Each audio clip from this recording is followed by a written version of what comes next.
확인 정보를 신속히 전합니다. 코로나19 11시 통합 뉴스를 시작하겠습니다. 올해 0시 기준 국내 신규 확진자는 36명 늘어서 누적 확진자 수는 14,305명으로 집계됐습니다.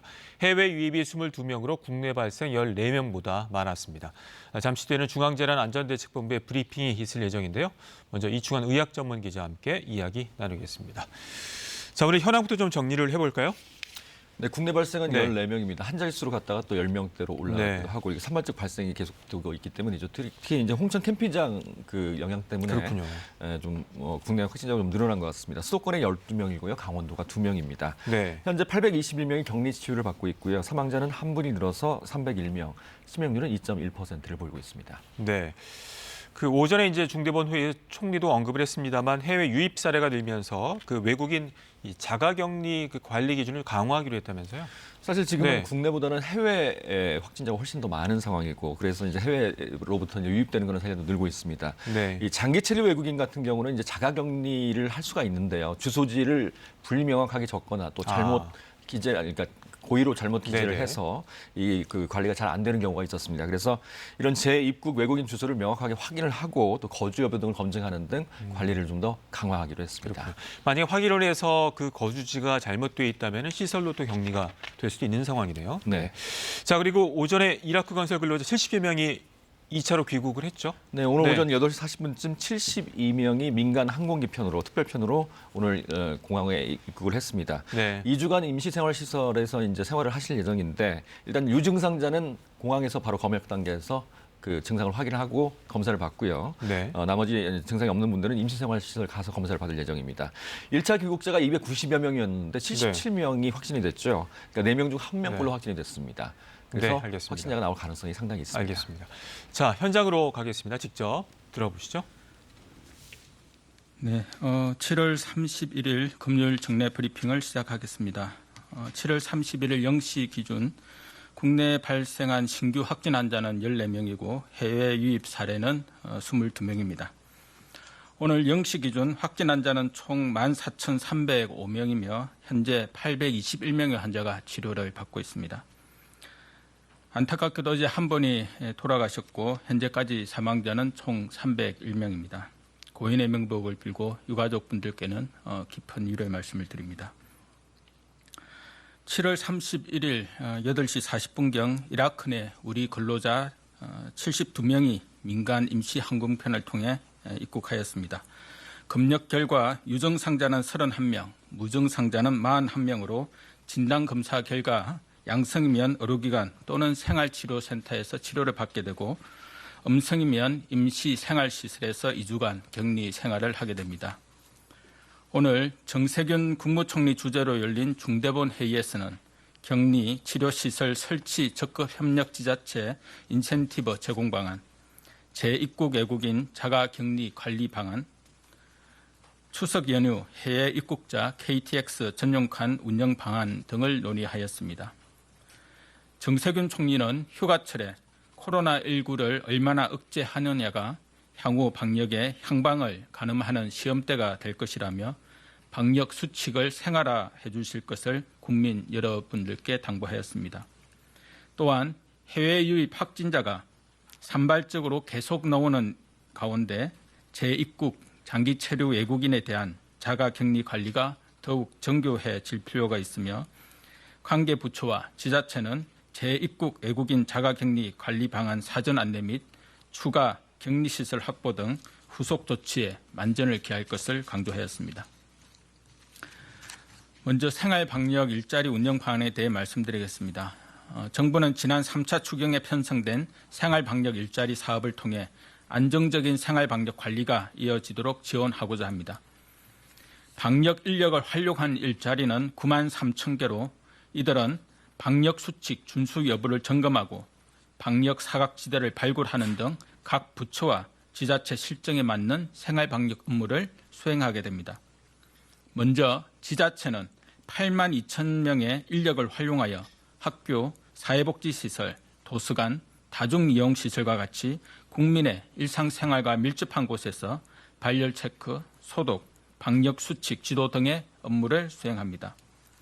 예를 들어 대구시의 경우 노인 장애인 복지시설, 아동 양육시설 등 복지시설 이용자 발열 체크, 시설 소독 등을 통해 어르신, 아동, 장애인들이 안심하고 시설을 안전하게 이용할 수 있도록 지원합니다.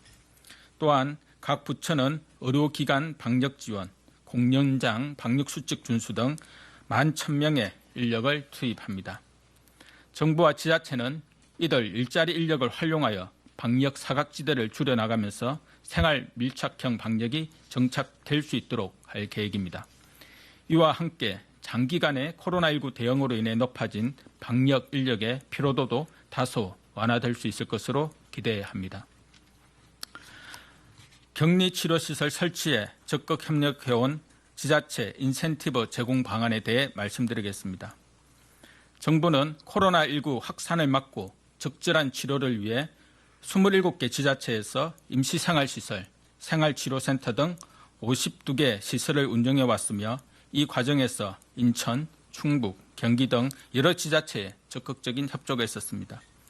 그간 적극적으로 협조해 주신 여러 지자체와 지역 주민들께 다시 한번 깊이 감사드립니다. 정부는 이들 지자체의 협력을 보상하고 향후 다른 지자체의 자발적인 참여를 유도하기 위해 인센티브 제공 방안을 마련하였습니다. 우선 보건복지부가 실시하는 각종 지역사업 평가와 주요 공모사업에 지자체의 협력 실적을 연계하여 가점을 부여하겠으며 또한 각 부처에서 우수 지자체에 대한 인센티브 제공이 가능한 분야를 발굴하여 우선 지원할 수 있도록 관계 부처와 계속 협의하겠습니다. 최근 임시생활시설을 설치하는 과정에서 일부 지역 주민들이나 상인들의 반대로 어려움을 겪는 사항이 자주 발생하고 있습니다. 정부는 지역사회 감염이 발생하는 일이 없도록 임시생활시설 운영에 더욱 세심한 노력을 기울이는 한편 적극적으로 협조해 주시는 지자체를 위한 다양한 인센티브 방안을 마련하여 지역사회에 도움이 되도록 노력하겠습니다.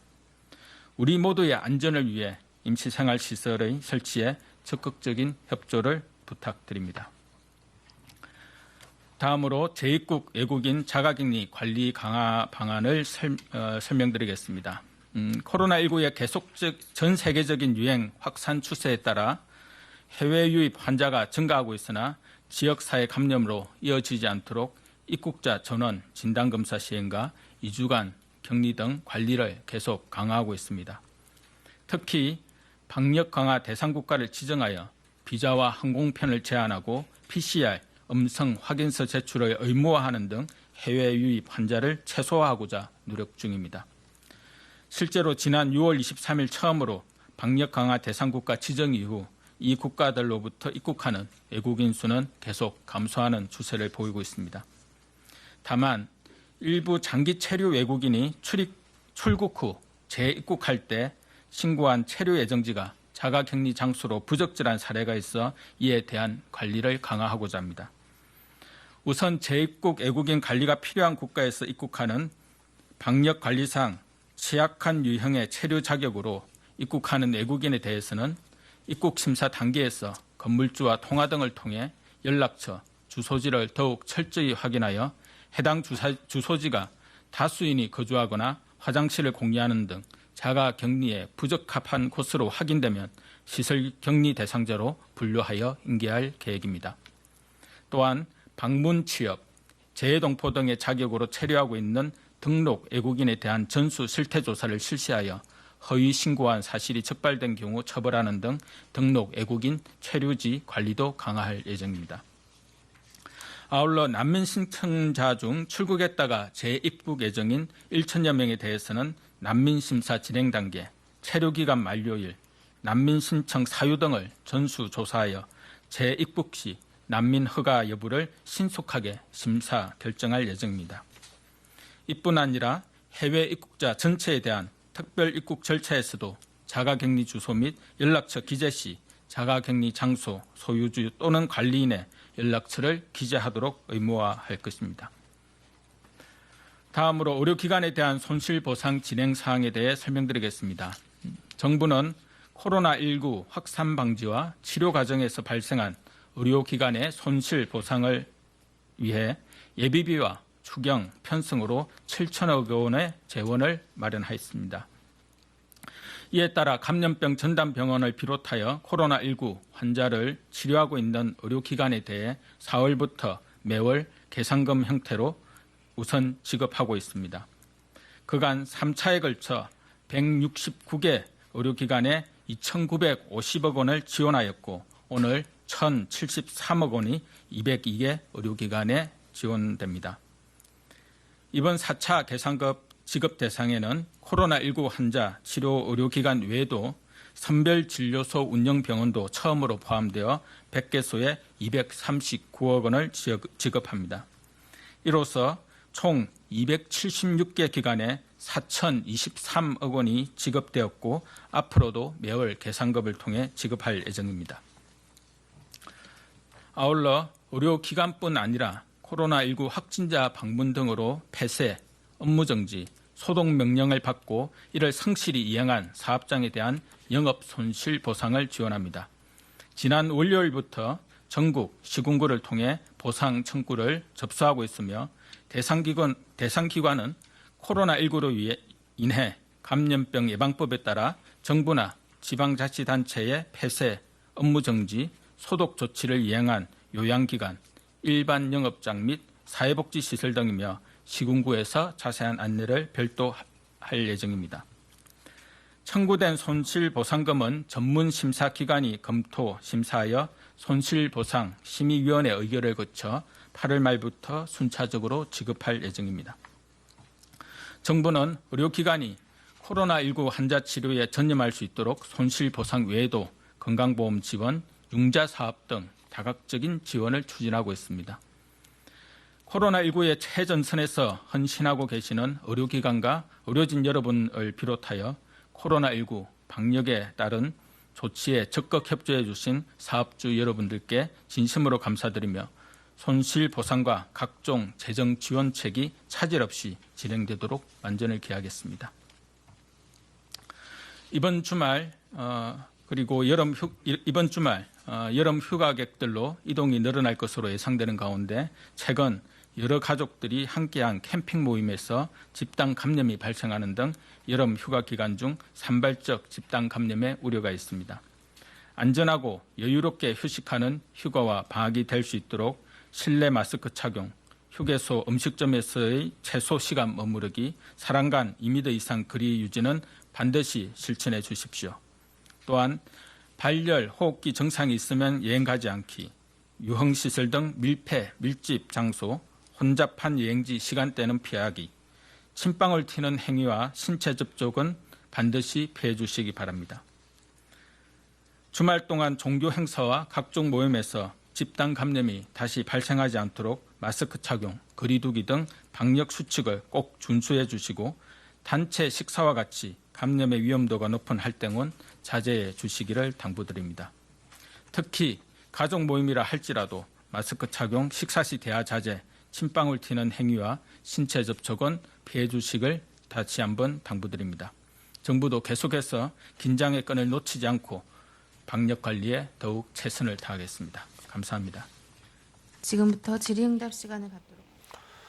네, 중앙재난안전대책본부의 브리핑 들으셨습니다. 이어지는 질의응답은 KBS 유튜브 라이브를 통해 보실 수 있습니다. 그럼 다시 이충원 의학전문기자와 함께 브리핑 내용 정리해 보도록 하겠습니다.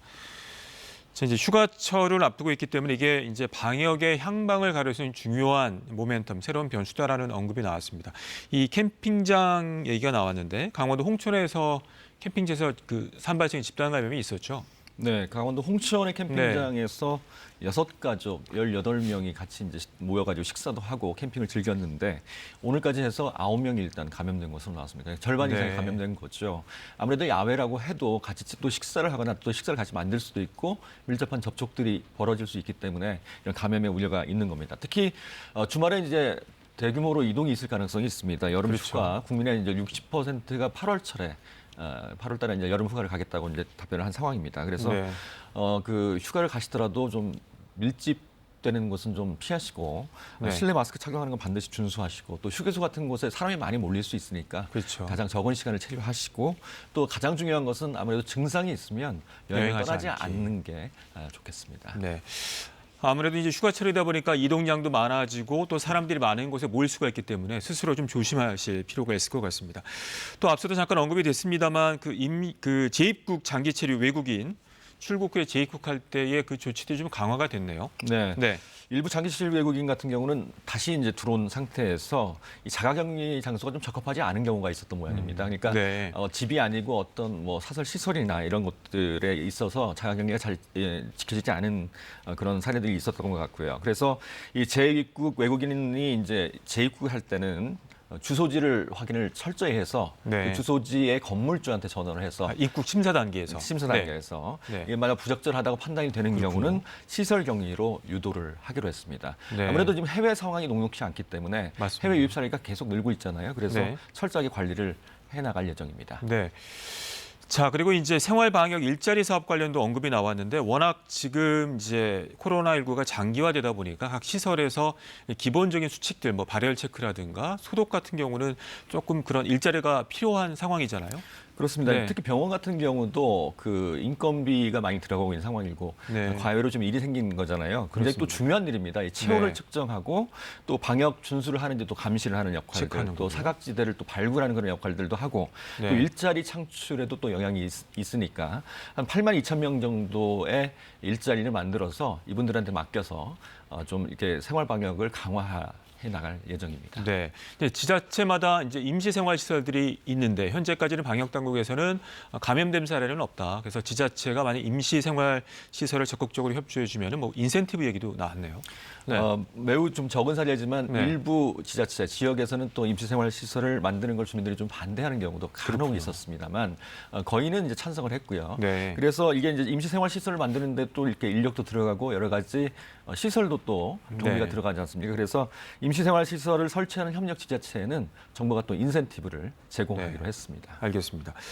자, 그리고 의료기관하고 사업장 관련해서도 영업 손실이나 손실 보상에 대한 얘기가 나왔어요. 사실 지금까지 이제 네. 코로나19가 확진자가 나오면 그 시설이 폐쇄되기도 그렇죠. 했고요. 영업 정지가 되고요. 또 선별진료소 같은 걸 운영하면서 상당히 어떤 돈이 들어가는 그런 경우도 상당히 많았습니다. 또 환자가 네. 좀 줄어서 그렇죠. 손실도 있고요. 손실도 있어서 지금까지 7천억 원의 예비비가 편성이 된 상태에서 일단 네. 일단 의료기관은 손실을 잘 보상하기로 했습니다. 지금까지 4천억 원이 지급이 됐고 그렇군요. 모두 합쳐서 7천억 원 정도가 보상될 예정입니다. 알겠습니다. 여러 번 강조를 했습니다만 이제 백신이 나오기 전까지는 우리가 이런 장기전에 돌입을 해야 될 텐데 이제 백신 얘기는 나오는데 요즘에 이제 치료제 개발사가 어떤지도 궁금해요. 사실 많은 분들이 이제 타미플루 같이 네. 인플루엔자의 타미플루를 복용을 할 수 있잖아요. 복용하면 네. 이제 증상도 완화가 되고 열도 떨어지고 그런데 이런 치료제는 사실은 나오기는 힘들 것 같습니다. 네. 지금 렌데시비르는 중증 환자인데 투여를 하고 있는데 사실 효과는 뭐 들어보면 그렇게 강력한 효과가 있지는 그렇군요. 않은 것 같습니다. 중증 환자한테 일부 효과가 있는 것 같고요. 네.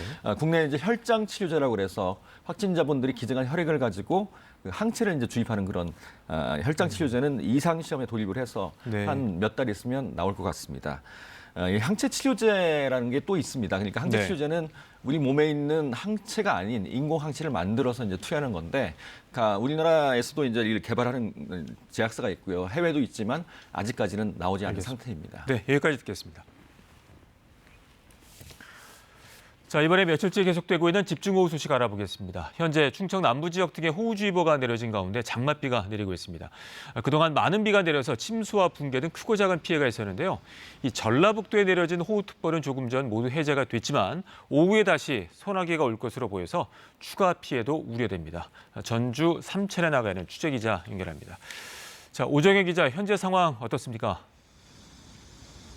네, 아침까지 강하게 내리던 비는 지금은 모두 잦아들었습니다. 나흘 동안 비가 오면서 도심 하천의 수위는 크게 불었고 제가 서 있는 다리 아래 도로도 여전히 통제가 되고 있습니다. 물이 빠지면서 남은 나뭇가지와 흙 그리고 여러 잔해들이 어지러이 널려 있는 모습도 볼 수가 있습니다. 전라북도에 내려졌던 호우주의보는 조금 전 모두 해제됐습니다. 지금까지 내린 비의 양은 전주 완산이 254.5mm로 가장 많고 진안 251.5, 임실 신덕 235, 완주 226.7mm 등입니다.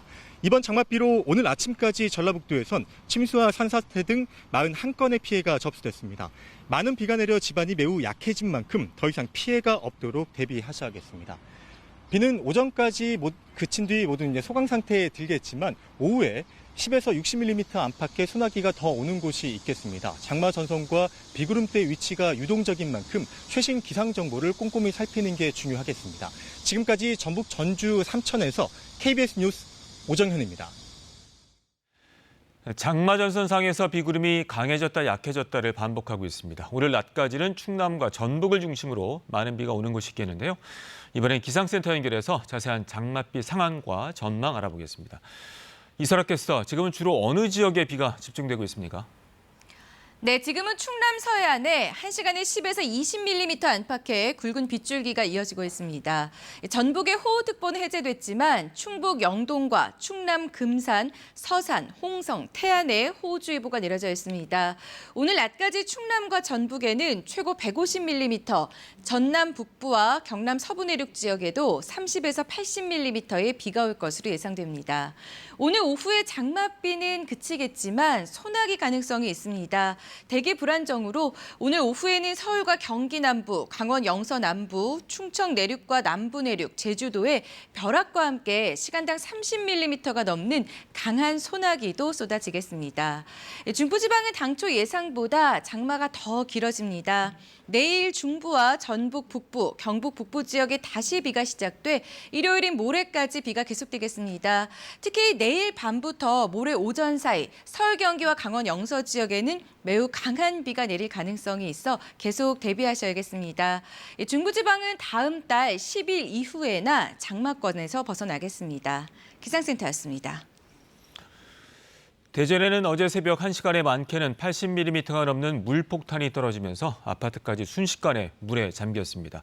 아파트 1층까지 물이 차올라 대피 방송을 듣고 나온 아파트 주민 140여 명은 창문을 통해 나와 보트를 타고 탈출했는데요.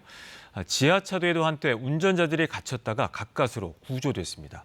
긴박했던 순간을 조정아 기자가 취재했습니다.